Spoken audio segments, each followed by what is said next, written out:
What's up guys, DuArktik here with another Raid Shadow Legends video, and in this video I back because we are going to talk about gear enhancement event, how to level up your gear, which gear you should be focusing on, what you should be selling, what you should be leveling up, and how you should complete these events while you are maximizing the value of your account. Something that people get very wrong about Raid Shadow Legends is that Raid is all about the champions. It's not the case.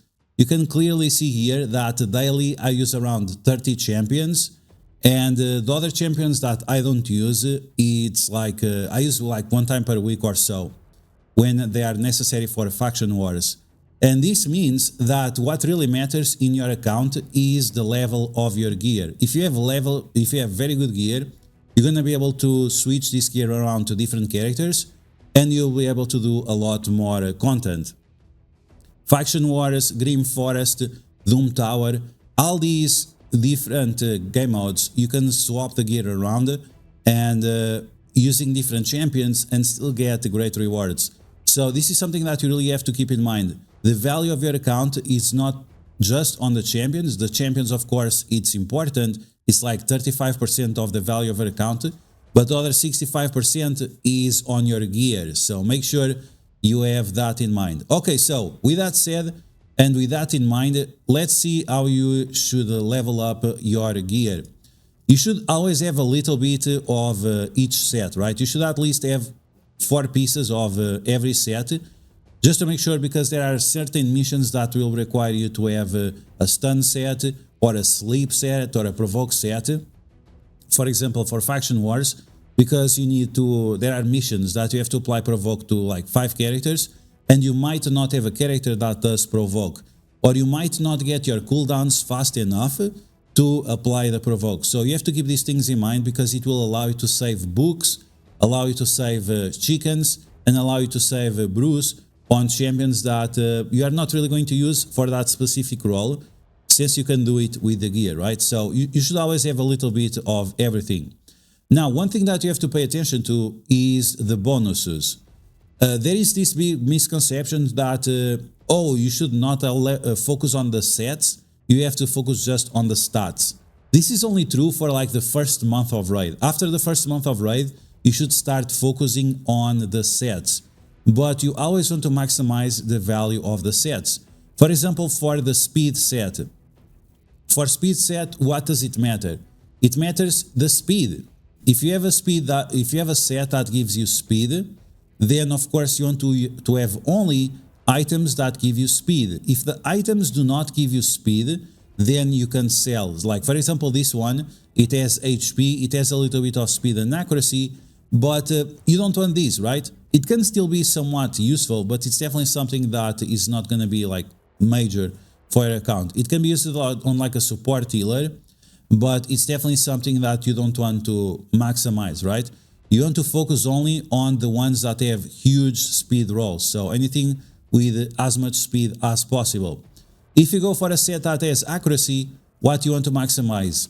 Accuracy, right? Accuracy and other stats that benefit that champion that you want to use in particular. So for example, if you are using ELV, for ELV, you want to maximize the speed and you want to maximize the accuracy. We are using the Mercurial set. The Mercurial set also gives speed, and it has this effect on 9-piece that when you have a turn, you get more total guard. So you want to make sure that you have as much speed as possible, right?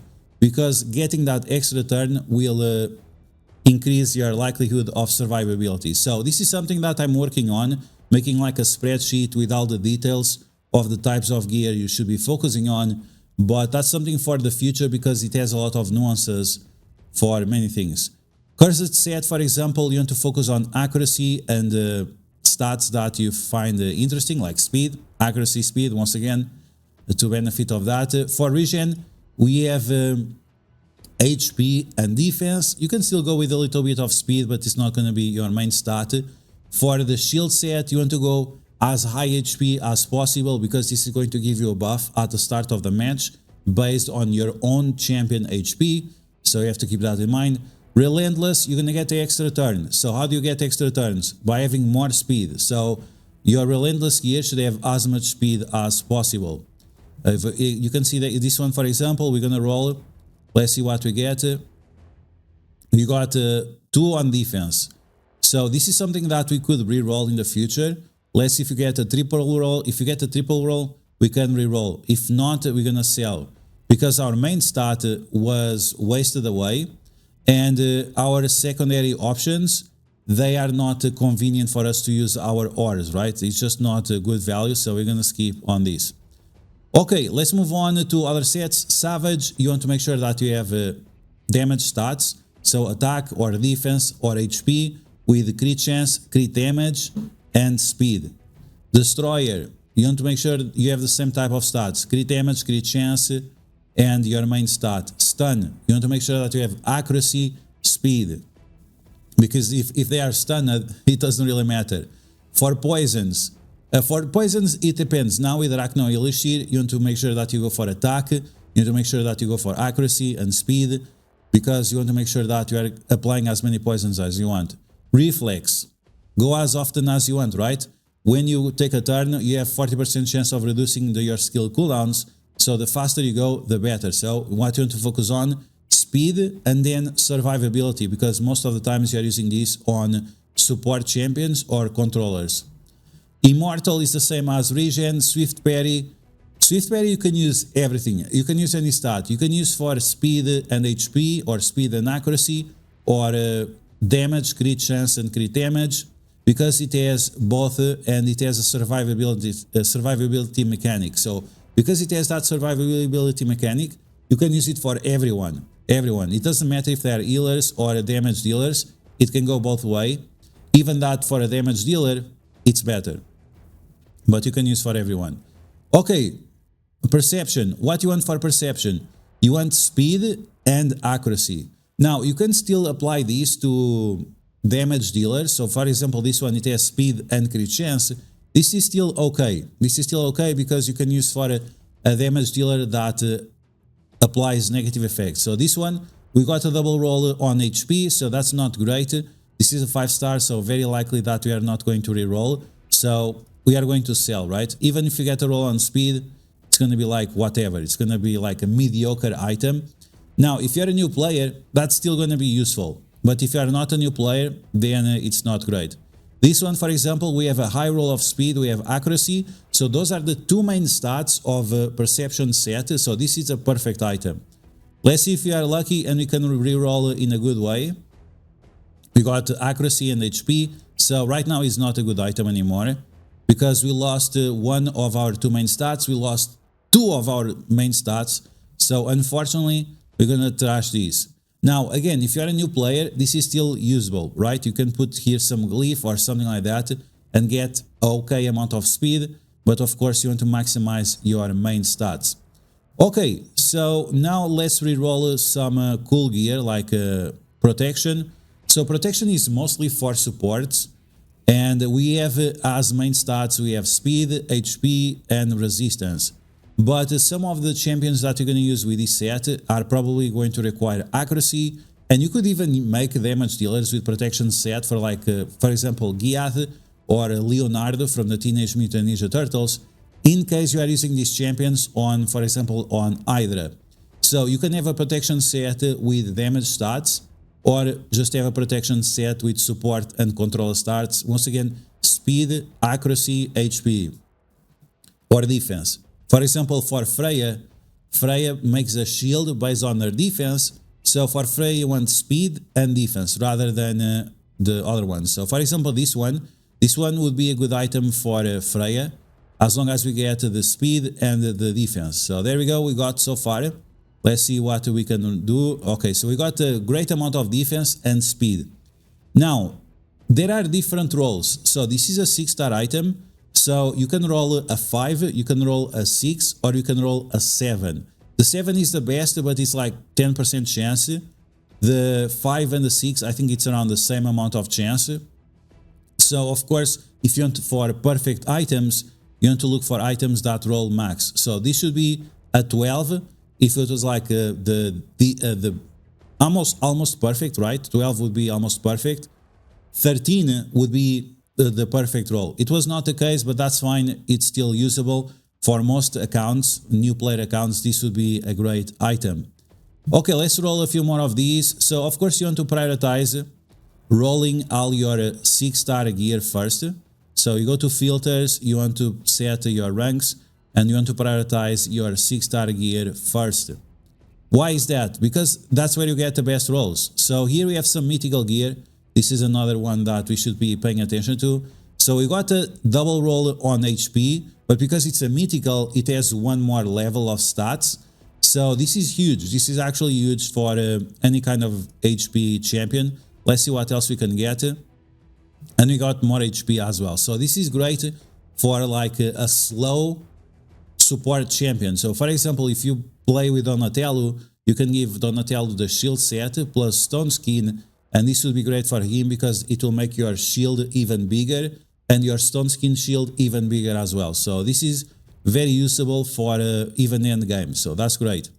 Let's move on to this one. We have HP, speed, and crit damage. So we can use this for damage dealer. We got speed and crit damage. And you guys can see once again, we got the high roll. So we got a 6 plus 6. But again, it could be a 7. Let's do another one. Let's see if we are lucky. No, we are not super lucky. Going on resistance, it's not great. Now, it's still usable. It's still usable. It's still fine. But it's not like end game material. Okay, let's roll this one. Let's see if you are lucky. You got a flat HP and resistance. Our main rolls are like trashed away. We're gonna do a last one to see if we get a little bit more speed. No, so this is absolute garbage. This one is trash. Absolute trash. So we're gonna sell that one later.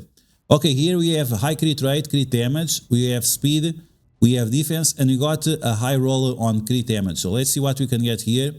This would be great for a defense damage dealer. We got crit damage, and that's 7. So we got 7 plus 2 times 6. So that's pretty good. That's pretty good. We got 2 good rolls. Let's do one more. This might be a great item. Whoa, that's crazy. That's crazy. So we went from 19. Okay, so the last one was a small roll. We got 6, 6, and then a 5. So that's great. Okay, now this is a very good item. We could roll this one for 16. You want to make sure that you only do this if you are getting your main stats. So this one, the last one roll for defense, it's not as good. But again, for a champion like Leonardo, this would be a great item. So there you go. Again, it's not perfect, but it's okay. And this one, we had a 6 and it rolled a 7. That's why now we have 13. So we had a high roller. So this is actually a very solid item. Almost perfect. That one was like a 95% perfect. Okay, let's take a look at this one. Crit chance, crit damage, high HP. So this can go for a HP damage dealer that uses stone skin. We got speed as well, but you got a small roll on speed. So, I mean, it's not perfect, but it's highly usable. It's highly usable. It's not perfect. It's not one of those that is going to solve problems. But yeah, it's decent. It's decent. HP damage dealers only. Okay, we have another one, gloves. So this is kind of garbage. Attack plus speed. You can still use it, but it's like whatever. On stone skin, you can pretty much use everything. It's fine. Let's move on to other type of gear. Let's use Feral. Feral, for example. So Feral, main stats, we have accuracy, we have speed. Then we have buffs on spawn. Okay. Then we have some random debuffs. Okay, doesn't really matter. And then we have applies extra damage to allies if you are applying negative effects, right? So what you want? Applying negative effects. So that means speed. That means also accuracy. And now, the feral gear is very hard to obtain, so you have to keep most of these items around. So this one, we got a 2 roll. And now let's see if we get a split roll. We got a 3 roll, so this is great. This is great because that means you can rework this item and see if you can get something new. Now, I'm not going to do that because I'm saving my ores. I don't have a lot. But this is definitely something that we can reroll in the future to get something very, very good. This one, flat attack with crit rate and attack. This is garbage. There is no way we can use this. Very hard to justify. So we got a little bit of accuracy. We got attack, or we got HP. It's not great. Like, If you have a split roll like this should sell right away, unless you are going for points. If you are going for points, if you are leveling up all your 6-star gear to get as many points as you want, that's fine. You can still level up to 12 and then sell. But for most people that are trying to save silver, if you get a split roll and if the stats don't matter, you can sell it right away. So we're gonna sell this one. Bye-bye. Let's do a few more. Let's see what we can get here. So we got a split roll. Once again, we got accuracy, but we don't have other stats that really matter. So once again, we're gonna sell these. If it has no speed and accuracy on feral, it's probably garbage. Okay, this one, let's see what we get. We got 2 rolls on the same places. So again, we're gonna save this for later. If you get 2 rolls, you should right away go for the 12 to see if you get a triple roll. If it's not a triple roll, then you might want to sell. So we got HP, we got accuracy. Is it good? No. Sell. Let's move on. Let's do another one here. This one. Let's see. We're gonna do. We have a few good rolls here of 7. So we got a split roll. So if it's a split roll, what do? We sell. Bye bye. Okay. And let's take a look at this chest. So flat defense. So again, we're gonna do 8 to see if we have a double roll. No, it's not a double roll, it's a split roll. So what do? We trash, we sell. Okay, we have another one here, resistance. Let's see. Okay, we got another split roll. The stats don't matter, so we sell. Again, you only level up to 12 on these trash items, only if you are desperate for points for the event. If you have low silver, if you want to maximize your points, if you have low amount of 6-star items, then that's fine. Okay, this one, it's a damage set on a shield. So this is fine. This one, even that it does not have perfect stats, it's still usable. So yeah, this is fine. Crit chance, crit damage, HP, that's fine. This for a feral HP with negative effects, that's fine. Some controller with high negative effects, that's cool. Okay, let's do a 8, let's see. We got a split roll. We have attack percentage, but all the other stats are not matching. So we are going to sell. This one, flat defense. So flat defense, we're going to trash unless we got a double roll. We got a split roll, so what do? We trash. Okay, and that's how you play it. That's how you play it. Now, you're going to do this for most items, but for your boots, you have to be a little bit more careful, right? If they have speed, if they have percentage stats, then you have to be way more careful, because that's when you're going to get your big stats. The same goes for chests and the same goes for gloves, but of course for gloves, you have to prioritize HP for support champions or controllers, and you want crit chance or crit damage for your damage dealers. Okay, let's move on to other set. Stone Cleave, no one uses Stone Cleave. Chronophage, that's cool too, but then we have the Mercurial, right? Mercurial always important. We have a few items here that we can roll. So once again, what does the Mercurial set gives? Speed, HP, resistance, and if you take more turns, you're gonna get more total guard. So of course you want to maximize your speed. Even if you have a damage dealer, you should only give Mercurial to damage dealers that go fast. If your damage dealer is slow, then it doesn't matter. And that's it. That's how you should build your items. This one, for example, you're gonna sell eventually. But yeah, that's it. This is how you maximize your opportunities to level up your gear, how you increase the value of your account, and how at the same time you are organizing your items, which ones you should be selling and which ones you can keep so you can reroll in the future if the opportunity comes. So that's going to be all for now, guys. I hope you guys enjoyed. So if you did, make sure you smash that like button like a boss. And as always, if you liked the information on these videos, make sure to share the video with your friends on Facebook and Discord. If you're new to my channel, make sure to subscribe for more Raid Challenges content. And I will catch you guys later.